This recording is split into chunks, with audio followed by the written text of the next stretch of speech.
What is up, my peeps? Joshua Smith here with another GSD Mode podcast, weekly leveling up tip, where every single week I come to a different tips, tactics, and strategies to help you continue to level up in your own personal success journeys. All right, so today I'm here to talk to you about how I personally lost over 100 pounds, have successfully kept that weight off, how I got into great shape, how I've been able to maintain that great shape, how I've been able to obtain a body that I'm truly proud of, while at the same time maximizing my overall energy levels. And the reason why I wanted to bring this up on today's Leveling Up episode is even though that this podcast is dedicated to business and more specifically to helping real estate professionals build their real estate businesses, I get asked almost as many questions about health and fitness and getting into shape as I do about business. And look, I get it. I understand it. That's such an important component. Look, if you do not change anything inside your business, you keep everything there status quo, but then you focus on leveling up your health. And that's all you focus on. Everything else is being the same. Your business will improve.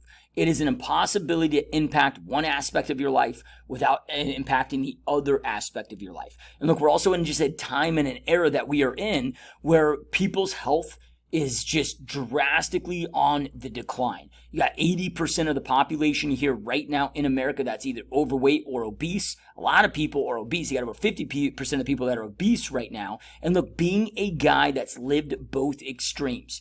Yeah, I used to be morbidly obese, used to be well over 100 pounds. I was over 100 pounds heavier than I am today.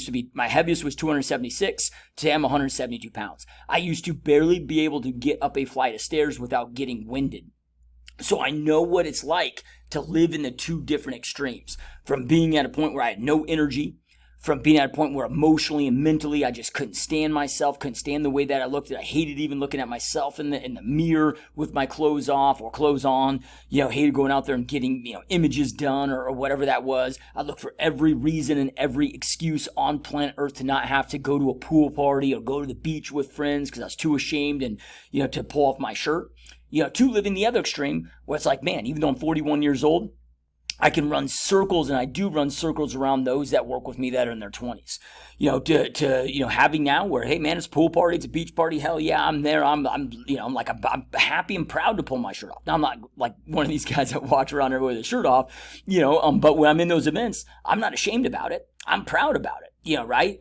Used to be where like people might make negative comments or make what about me being so fat and so out of shape, to now when I go to those things, I get compliments everywhere. I go, oh my God, dude, how do you get in that great of shape? Oh my God, right? Like, those different things, right? So I've lived in both extremes, and I can tell you that one is much better than the other, So I wanted to cover this deeply today. The other thing too, it's really important to understand that this body right here that we have, each of us only has one of these bodies. This is our true vehicle to run and operate this life with. Most people think that their actual car, whether they have a car, truck, or SUV, most people think that their car, truck, or SUV is their vehicle in this life. No, that's just a mode of transportation.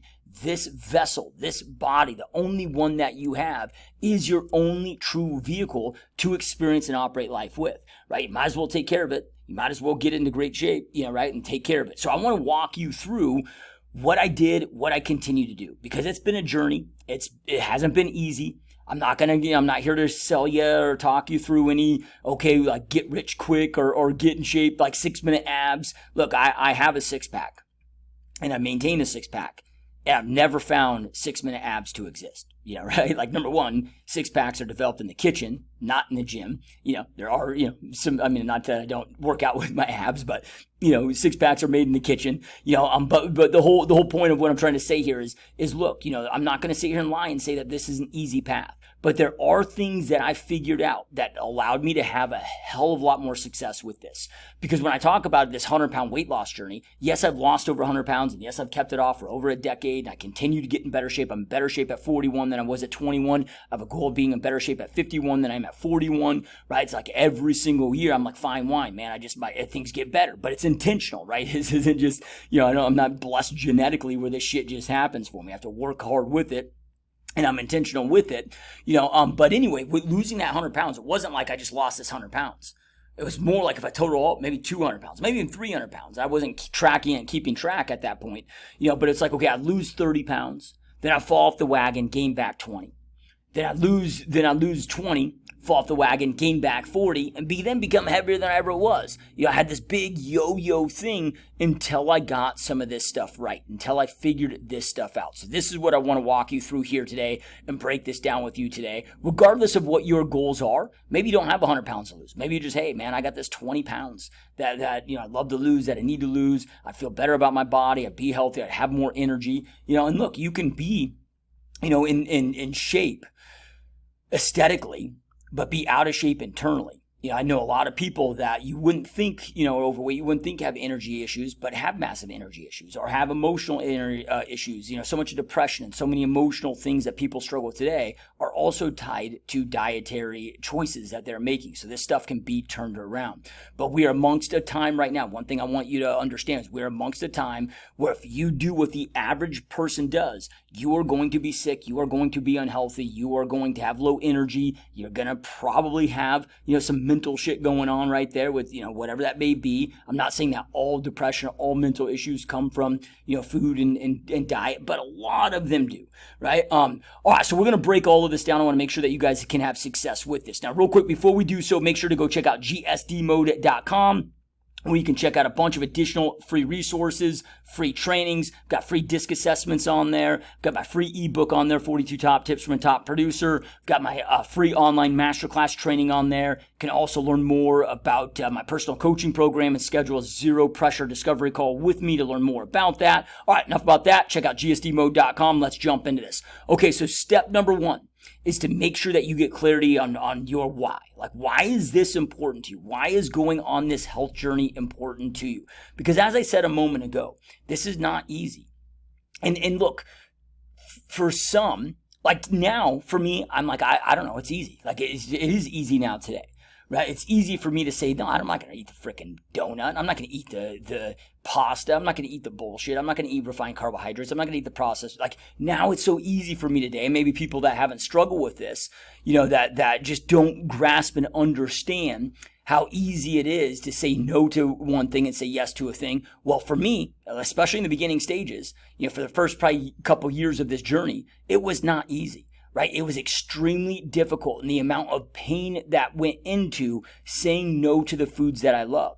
Because the reality is, and I think a lot of people are maybe at this point in their life as well, where that was the most pleasure I had, like really in my day, dude, was that food. Like I had a negative relationship with food. I'd get so much pleasure out of that, whether it be stress eating or just, emotional eating, whatever it was. Like it was very painful to say no to those things, right? Well, in order to go out there and facilitate change, the pain of staying the same has to outweigh the pain of change. So you got to be crystal clear on what is it you want, why do you want it, and you got to want that thing more than the pain of change that you're going to have to go through, because it's not going to be easy, and there are going to be painful, things that you've got to push through. So when I was a personal trainer, when I had clients, my clients that were most successful were the clients that had the deepest why. If I had somebody that was just like, oh man, I just want to get into shape, for bikini season, it's coming up, and I want to lose 15 pounds. Okay, it's like a coin toss. Like maybe they get in shape, maybe they wouldn't.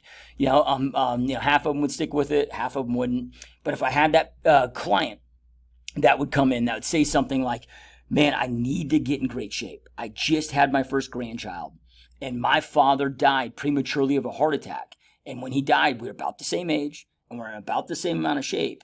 And I didn't even process it until I had my, like I said, just had my first grandchild. And now I'm freaked out. It's like, I don't want to just be here to watch my grandchild grow up and have those memories and have him, my grandchild have memories of me. But I want to be the fun grandparent. I want to be playing with my kids. I want to be doing, those fun things with my kids. Okay, boom. Those were clients that I knew would have success with it, and almost always did, right? Because that why was so deep.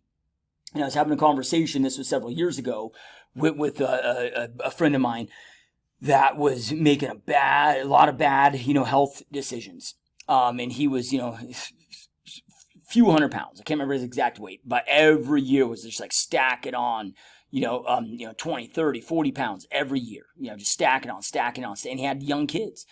And I remember telling him, I'm like, look, dude, and I didn't mean to be I wasn't trying to be a jerk, but I was just trying to, tap him into this why. And also deal in realities. I'm like, look, dude, you got these young kids and he's, daughter and all this stuff. I'm like, do you want to be able to walk your daughter down the aisle?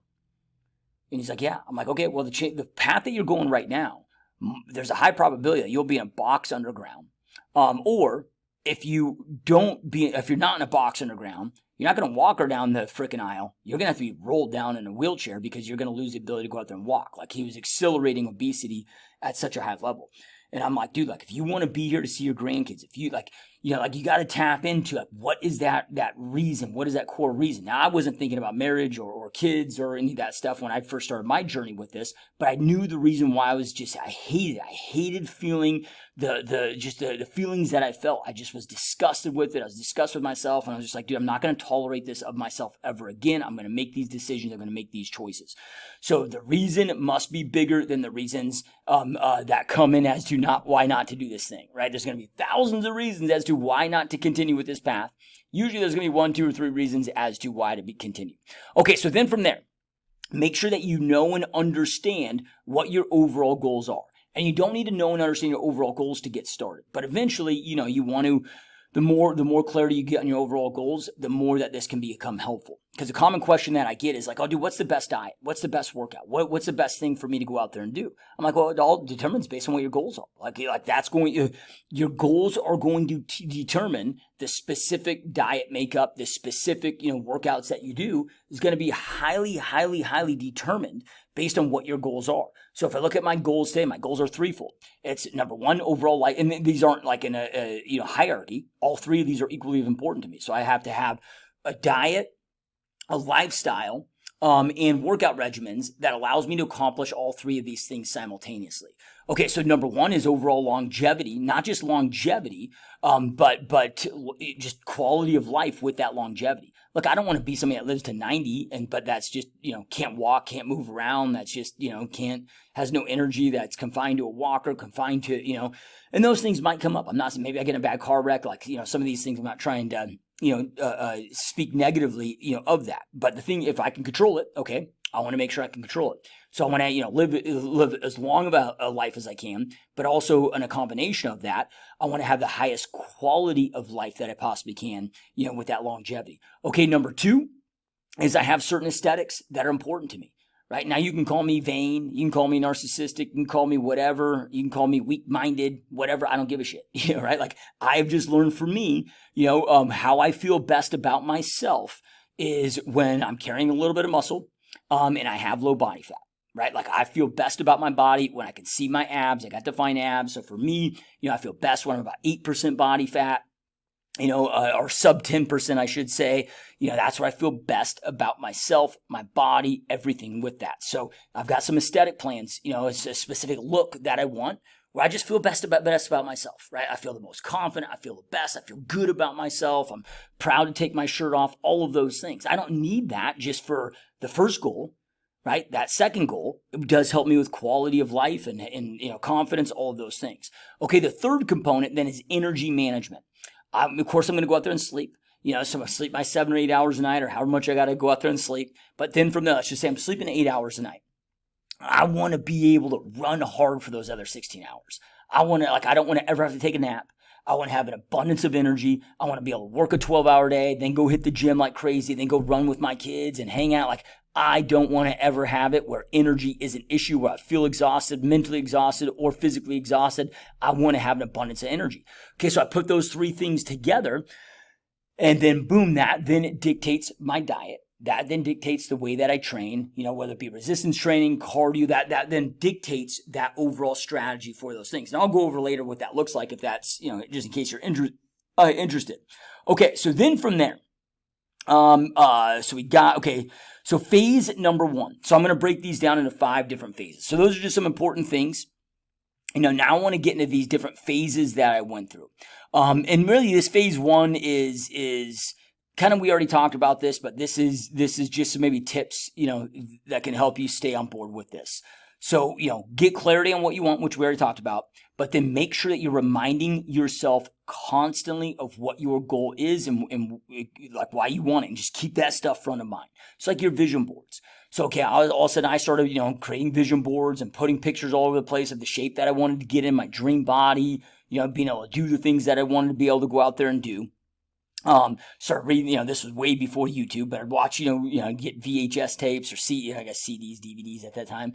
So I go rent DVDs of documentaries and, started buying all the health and fitness and magazines and just, keeping that stuff front of mind all the time inside my mind.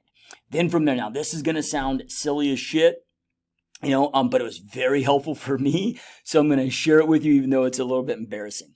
All right, so then let's just say I'm at a get together and there's all this amazing tasting food that's terrible for me and is going to block, me from hitting my goals.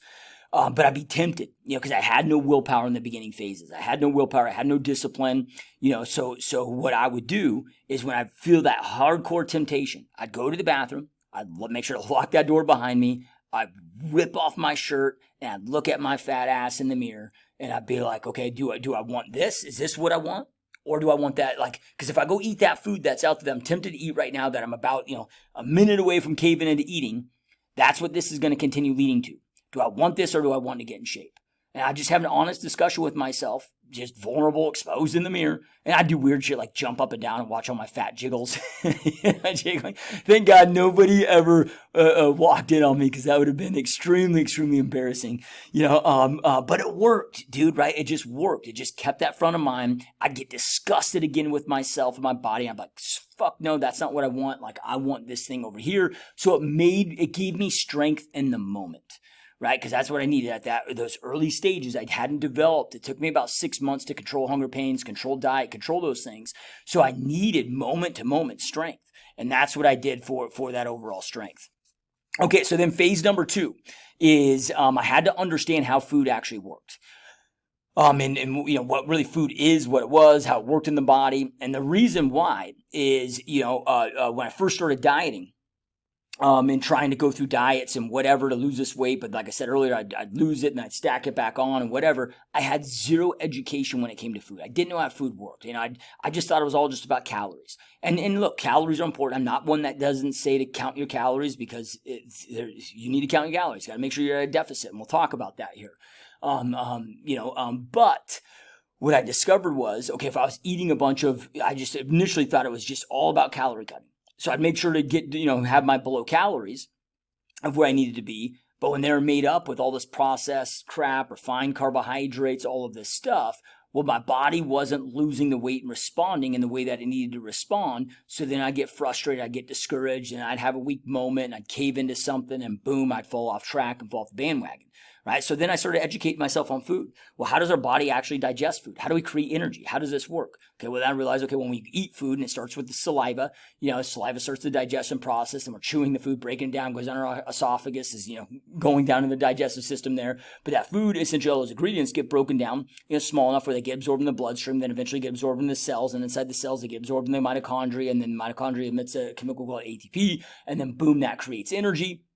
And there's other things that too happen with that mitochondria, but that's the short and quick of it. We're not plants. We don't generate energy through photosynthesis, and then from there, the shit that our bodies can't break down, what happens with it? We're either going to eliminate it. That's why we, have number 2s, right? But a huge chunk of that, gets then stored as stored energy in the body. The energy that we're not using gets stored as stored energy, right? Like glucose level spikes, insulin level, then insulin levels increase and that energy gets stored. And, so I didn't understand that in the beginning. So then from there, I'm like, okay, well, it would then make sense that, okay, yeah, I've got to be at a caloric deficit. But if I ate foods that our bodies were designed to go out there and break down and designed to go out there and eat, right? Like if you look at some of this stuff, like hydrogenated oil is one chemical away from being plastic. All these trans fats, all this, like they're not meant for the body to break down. So no wonder so many people have metabolic disorders. So that's what I was really trying to, I didn't know it at the time, but that's really what this led to fixing.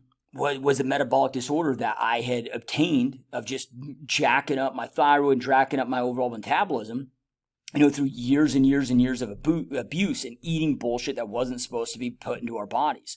So then from there, I discovered that, hey, I could be at the same deficit, but if I was eating food sources that our bodies are supposed to break down, I would get a way better result. And then now I wouldn't get discouraged. I would get excited. So I wouldn't fall off the bandwagon because I could see, weekly and monthly changes and shifts in my body, especially after that first 90 days of being consistent. I could start seeing consistent changes that got me excited. It's kind of like in the business world. I know most of us that are watching and listening to this podcast are in business.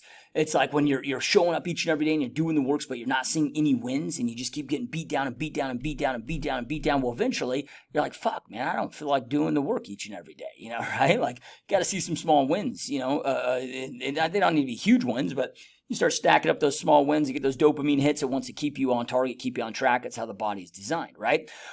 So I broke down that, understood that. And this is where things really started to shift and change between what I'm talking about now and the next phase I'm going to walk you through there.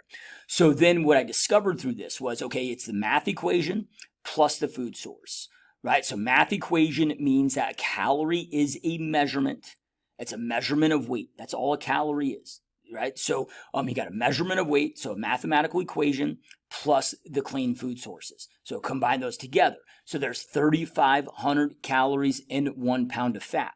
So then I was like, okay, my target rate was to lose 2 pounds every single week. From the research that I did, I just seen that those that lost at that weight, at least that I was told at the time, and again, this was a long time ago, but was the most healthy. And the longer that you take to lose it, the more success people have historically of keeping that weight off. So I was like, okay, I want to have success for this long term. So I started looking at all these things. So I decided for me that losing 2 pounds a week was going to be my target. So, okay, 3,500 calories in a pound. So I need to be at 7,000 calories of a deficit each and every week. So that means I had to, be 1,000 calories in a deficit every single day. Deficit means whatever your maintenance caloric intake is, right? That means, okay, you're eating X amount of calories. You're not gaining weight. You're not losing weight. That's just maintenance mode. That's how much your body needs to just operate and maintain your current level of weight right now, and just overall body operations. I mean, your brain uses calories, your organs in your body uses calories. Just how many calories that your body needs a day to maintain weight. You're not losing weight or gaining weight. Then from there, it had to be 1,000 calories under that on a daily basis. And this isn't perfect, but the equation that I just used is whatever your body weight is, multiply it by 12. Then from there, back out those calories. So my body weight times 12 gave me my maintenance intake.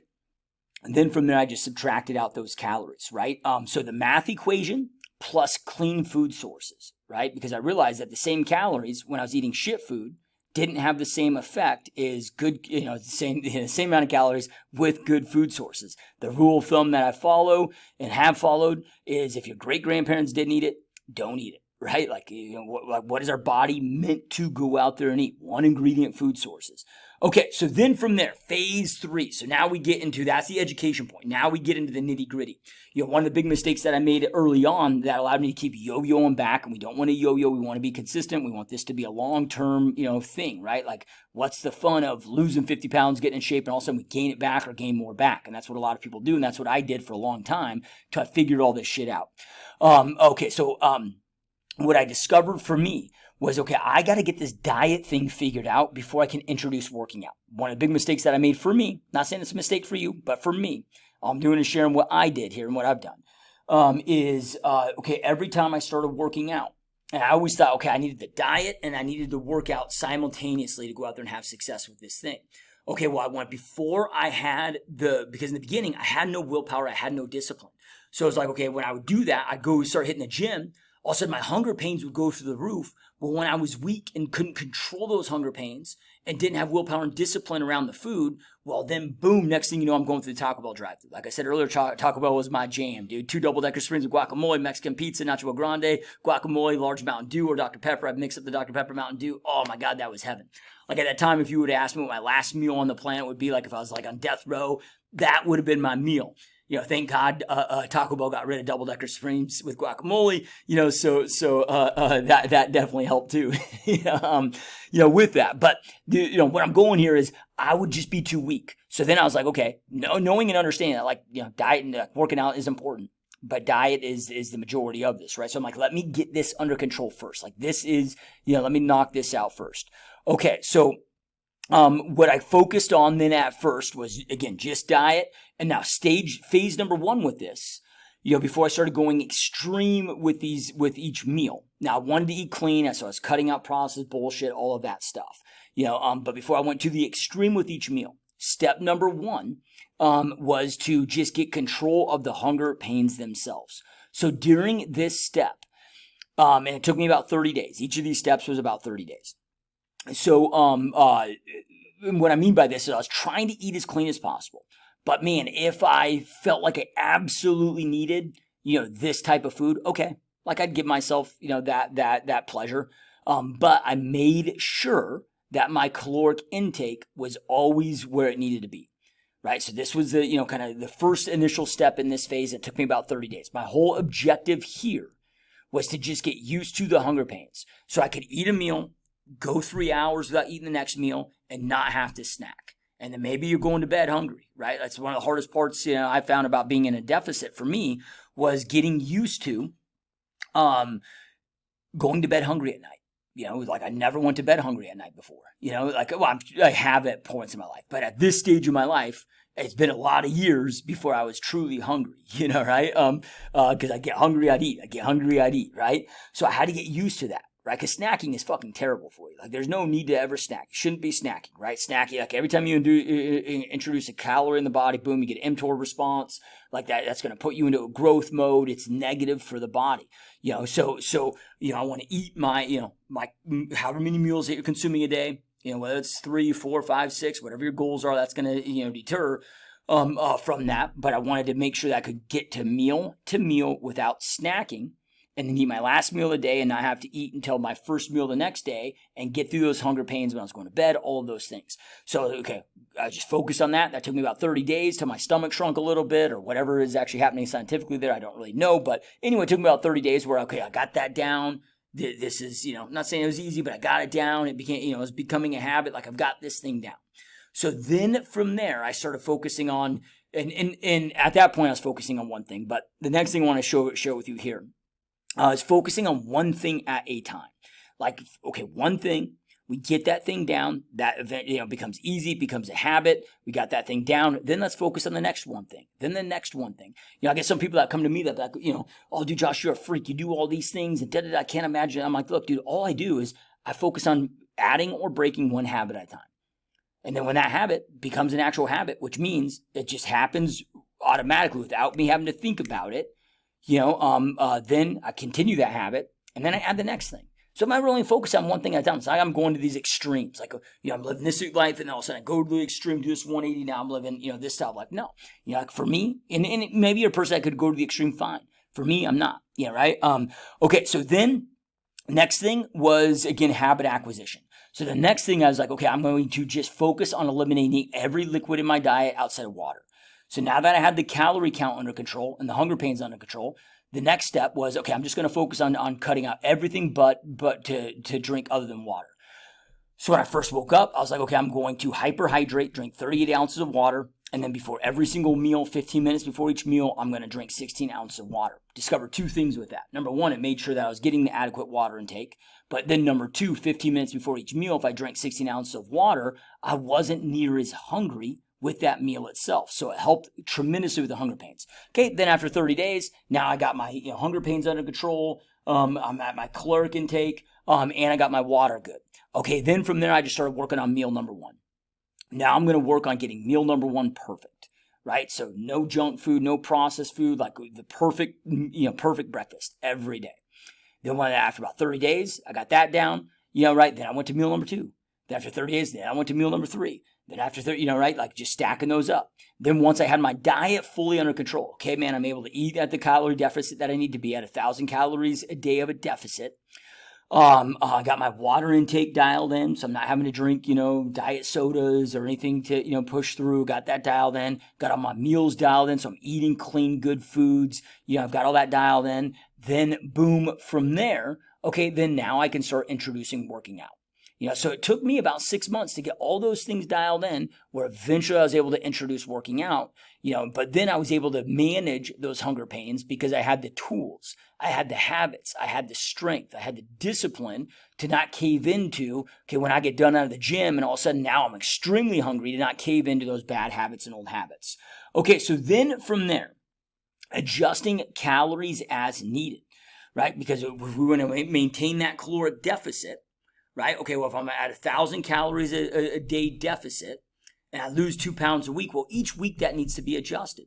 So make sure you're jumping on the scale each week, and then you're making that adjustment. So for me, again, just whatever my body weight was, multiply that by 12, right? And then I'd minus that by 1,000.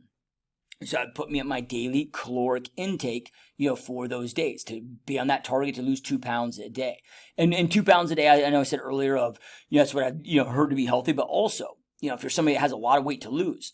Now I'm not going to say this is going to be for everybody, but for me, I was really worried about having a bunch of loose skin. I didn't know what was going to happen with skin and all of that. And I didn't want to lose it too rapidly for a lot of reasons. And luckily I didn't have to have, any skin surgeries or I got some, stretch marks from, being morbidly obese, but I can't do anything about those. And, maybe I could, but, to me, they're good reminders, so I don't mind them. With that, but, making those necessary adjustments. All right. So 500 calories a day equals, 1 pound a week deficit. 1,000 calorie day deficit is 2 pounds a week deficit. Okay. So then I just followed that routine, followed that path consistently. Boom, boom, boom, boom, boom, boom, boom, boom, boom, boom, consistent, until eventually, I lost that weight. Now I'll get asked a lot. Well, did you take cheat days? Did you, look, I've done that and I experiment with that. I didn't find those to serve me, because one thing that you will find is your body quickly becomes optimized. Your body quickly becomes accustomed to eating healthy and eating good quality one ingredient foods that our bodies are supposed to be eating. So then all of a sudden I go take a cheat day. Dude, it felt like I was hungover for 2 days. Like it would just fuck me up royally. So then I was like, okay, well then maybe I'll just try a cheat meal. Like every 2 weeks, maybe I have one cheat meal. Now today it's maybe like, one a month, if that. And that's usually, I almost never do that. Like a cheat day to me is I might eat a bunch of like fruit, right? Which wouldn't be a cheat day to most, right? But a cheat day for me is just, okay, it's a higher calories than my maintenance phase of calories. So it's a higher calories, but it's still going to be healthy, good foods. I just might eat more of them. Then I don't have the negative, impacts and effects, of that. Okay. So phase 5 now we're talking maintenance, right? So when it comes to, maintenance mode, now that, so with maintenance, that means, okay, I'm trying to I don't need to be in this deficit anymore.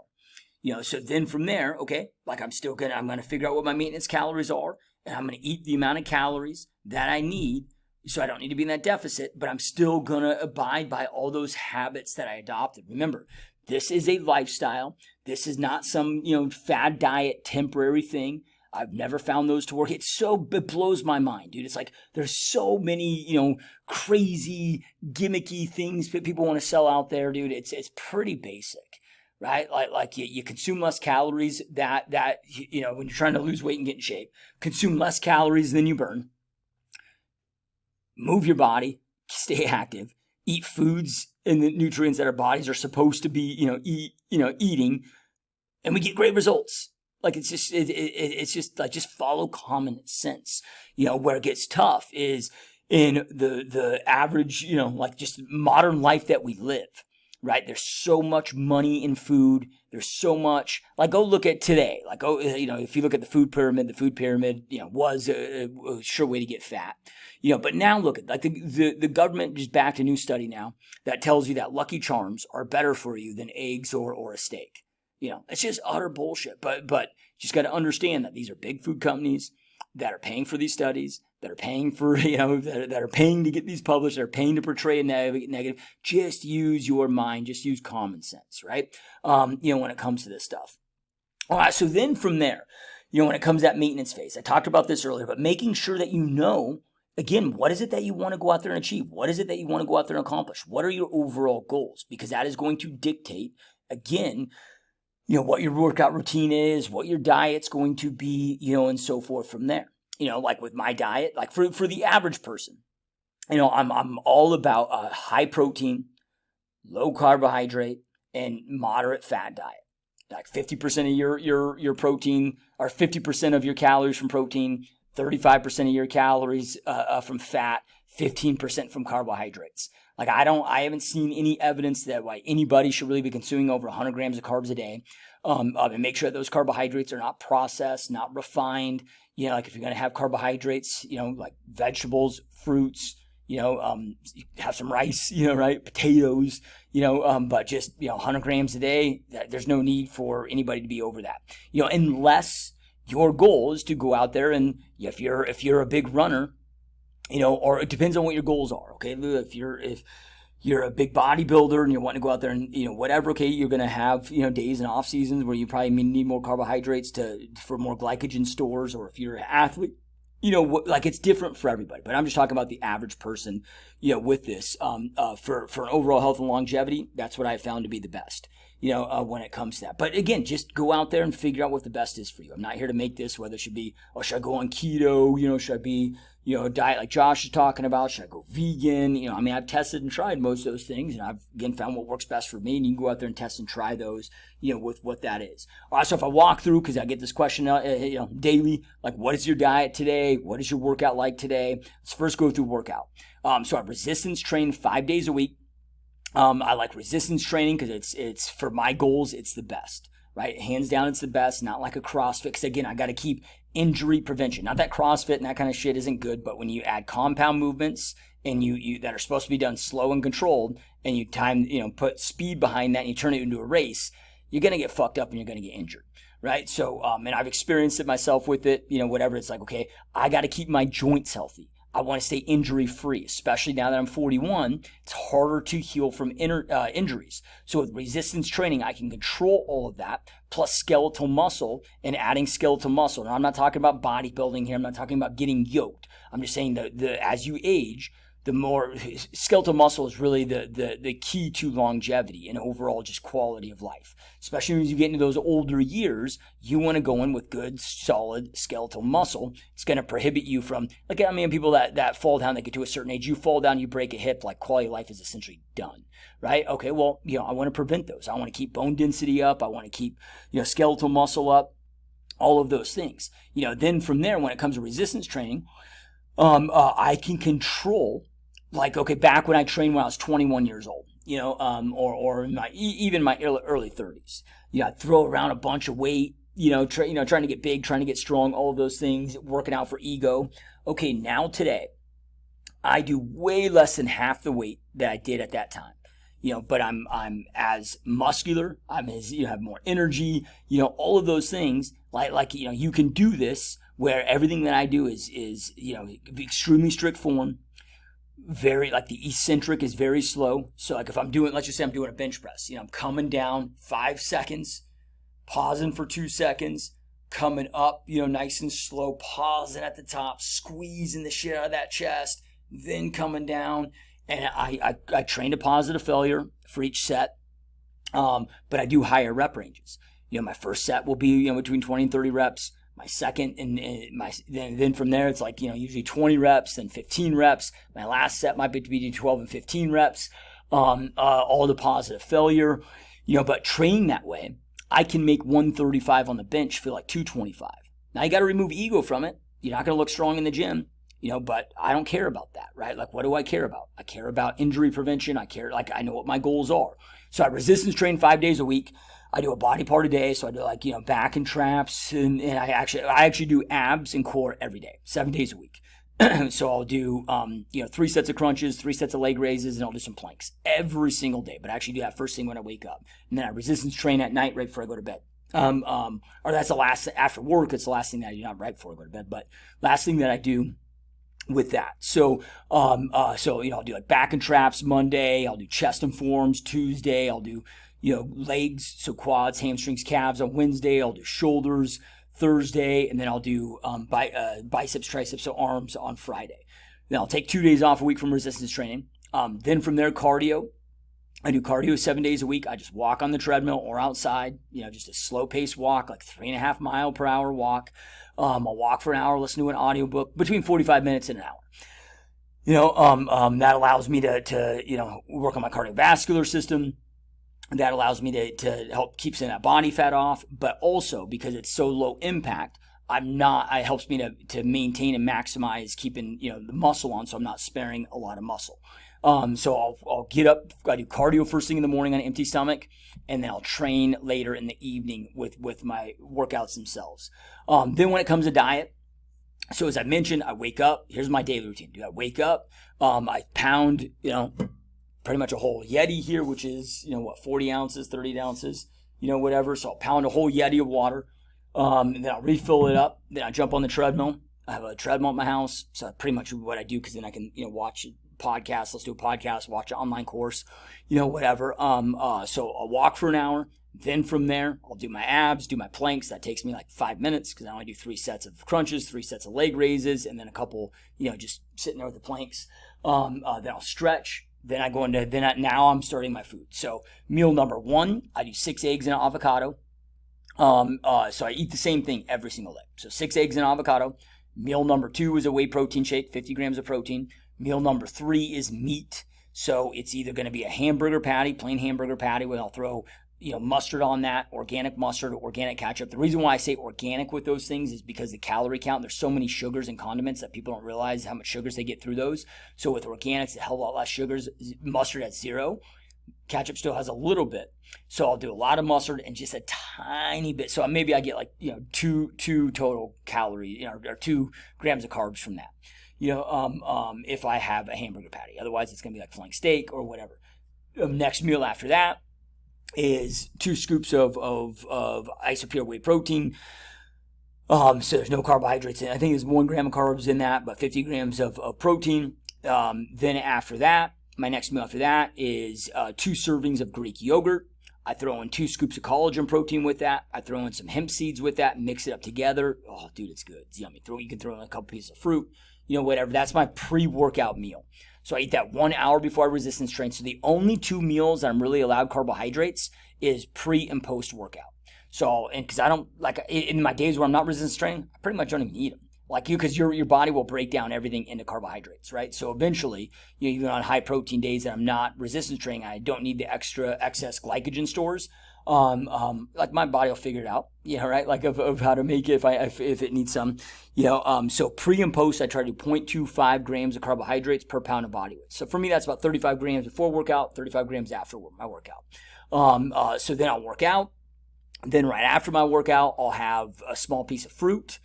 And then another protein shake. So essentially I'm doing 3 solid meals a day, 3 protein shakes a day. So 6 total meals a day. And then drinking a shit ton of water. I make sure to get an ounce of water in per pound of body weight. Now I sweat a lot. I mean, I live in Phoenix, Arizona, where it's hot. So you're always, warm, moving anyway, sweating. Plus, combining those workouts, that's 2 hours of working out a day. And I'm a guy that, is always moving, dude. Like when I'm on sales calls here in my office, like I'm walking up around this place, like I'm always moving. So I try to drink, as much water as possible. So at least a gallon, but, it's very rare I don't get in gallon and a half just because that's 1 ounce a pound per body weight for me, or 1 ounce per pound of body weight, for that. Now, here's the thing. When people are always like, dude, like, don't you get bored with it? Isn't that mundane? I heard a dude say this perfectly the other day. This was a doctor, because he eats the same things every day too. Not exact same things as me, but when you're eating, number 1, clean 1 ingredient foods, their bodies are supposed to digest. Plus, when you find out what works for you, and how you feel the best energetically and what works best for your goals, and you're eating those same thing every day, your body gets used to processing those things. So you're just it's just the best way to go operate, eating the same, foods or same style foods. Not saying you can't rotate it and switch it up, but, so then I heard this doctor say this the other day. He's like, you brush your teeth every day with the same toothbrush, right? Or not say, but with a toothbrush, right? Obviously you're getting new ones, from time to time. And he's like, people look at him like, yeah. He goes, oh, so you never use the toilet brush? The brush you use to scrub the toilet to brush your teeth? And they're like, no. He's like, why not? Like, don't you get bored of using the same toothbrush every day? Like, don't you get bored? And they look at it like, don't you want to mix it up? And they're like, no. He's like, right. Because it's the right tool for the job. So why aren't you applying that to your diet? But here's the thing, is people be like, well, dude, Josh, don't you get sick of it? In the beginning, yes. But over time, you learn to love it. Like when I go travel now, it sounds so funky and so weird, but when I go travel now, the thing I'm most excited about is returning home and getting back on my regular diet.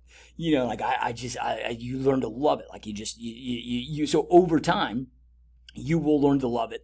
And not necessarily because of the taste, right? You learn to love it because of the way that it makes you feel, the energy that it provides you, and so forth with that. It's kind of like those of you that are in business that take your business seriously and that track your numbers. I'm sure in the beginning it was a pain in the ass to track your numbers. Then you become a data freak because you realize the power and the impact that makes in your business. So same kind of thing there. All right, so ending tips.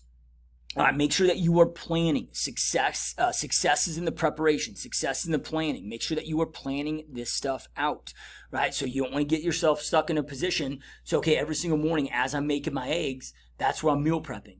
And I usually meal prep, because I have, like I said, my lunch every day is either going to be a hamburger patty or steak.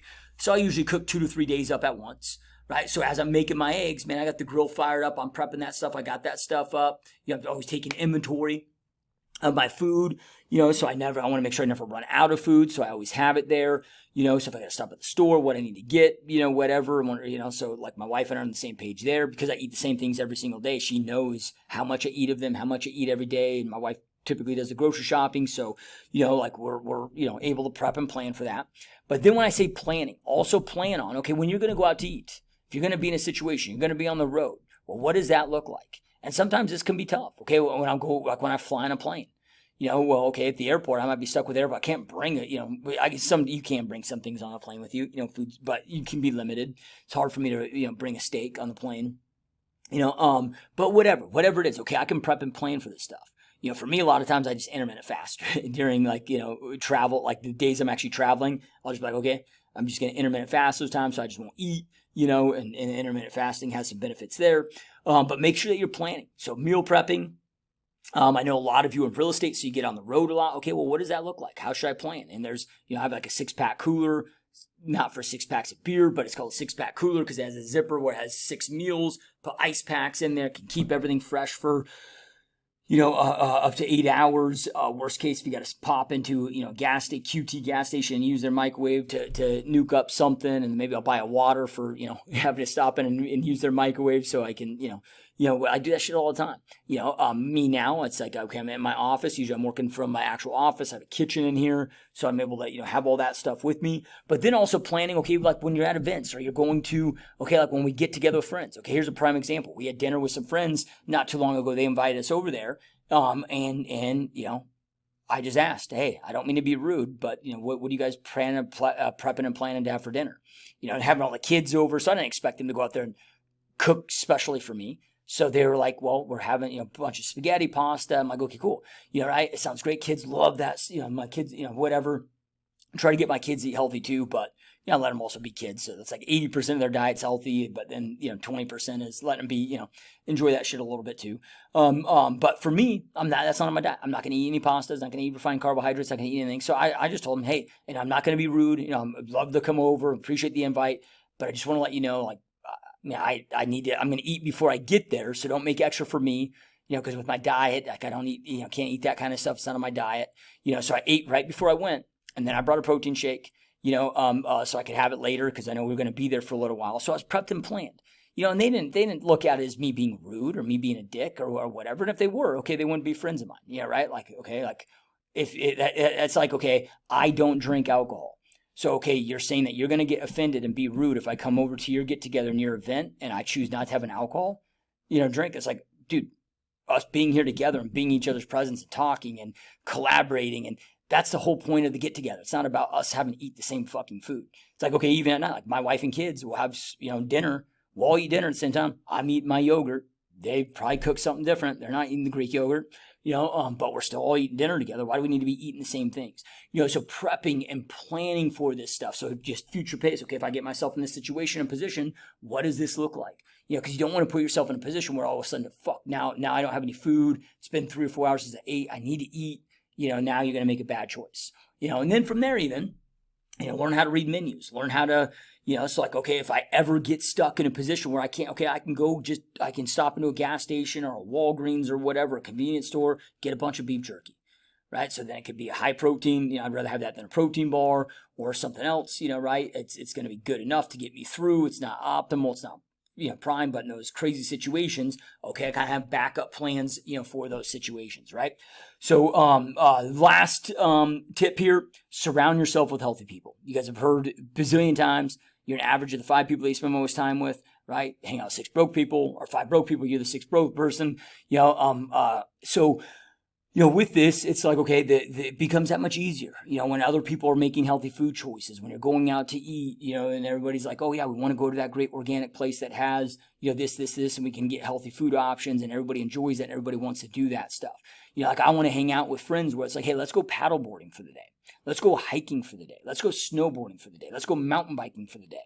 Let's go on this epic fucking hike over here and work out, go do this, or let's go climb these stairs, or let's go to the gym together. Let's go do this together versus, oh, let's go, stuff our food, faces with pizza and then a bunch of ice cream and, whatever. I'm not saying to abandon those friends, but I'm saying the more that you start surrounding yourself with those that are living similar lifestyles, just like in business, right? It just makes it a lot easier, more enjoyable, easier to stay on task, and so forth there. So anyway, I know that we went long here, but I wanted to break this down. I hope that this is helpful for all of you. If you have any questions, hit me up anytime. If there's anything I can do to serve support and help. If you have specific questions with this or anything else, joshua@gsdmode.com. It's my email, joshua@gsdmode.com. And again, make sure to check out gsdmode.com for more free training, more free resources. You can schedule a 100% zero pressure discovery call where we can talk about your real estate business, can talk about my coaching platform, my coaching program. Just so you guys know, my coaching program, a lot of people don't know this, but when it comes to my coaching program, because they have experience with other, because I get this almost on a daily basis. People are like, dude, I've wanted to hire a coach for years, but I didn't realize how affordable this was. I should have done this years ago. Look, my mission with my coaching program has been to make it the most effective, but also most affordable. So hands down, it is the most effective and really the only one of its kind, a true business building a coaching program that exists in this industry. You have more access to me than you will ever any coach. You have daily access to me 7 days a week, daily access to me personally. You're working with me personally, not delegated to some coach, right? And then from there, when we start breaking it down, it's like $5 a day. Right? Like the pricing is, I've made it so it's so stupid cheap. And the reason why I did that is because, look, I'm not trying to get rich off the coaching. I have other businesses I do well with it. So, not that I don't make money. I don't want to make me sound like a saint either. I do make good money off of this because of how we've been able to structure it. Created what's the best win-win platform that I've ever seen in this industry. Most effective and most affordable. But been able to go out there and pull that off and make that happen and make it where anybody that wants help, that needs help, can get that help and go crush it in the real estate business. So if you want to learn more about that, gsdmode.com, you'll see it right on there. You can schedule a zero pressure discovery call with me. I'm not here to push you on anything. Just, hey, here's what it is. Here's what it includes. If it's for you, great. If not, that's okay too. Talk a little about your business, give you some tips, answer any questions that you have, whether it's with coaching or anything else. I'll spend an hour with you on those calls. So, go snag that, schedule that. All right, guys, thank you so much. Keep crushing it, and we will see you next time. Peace.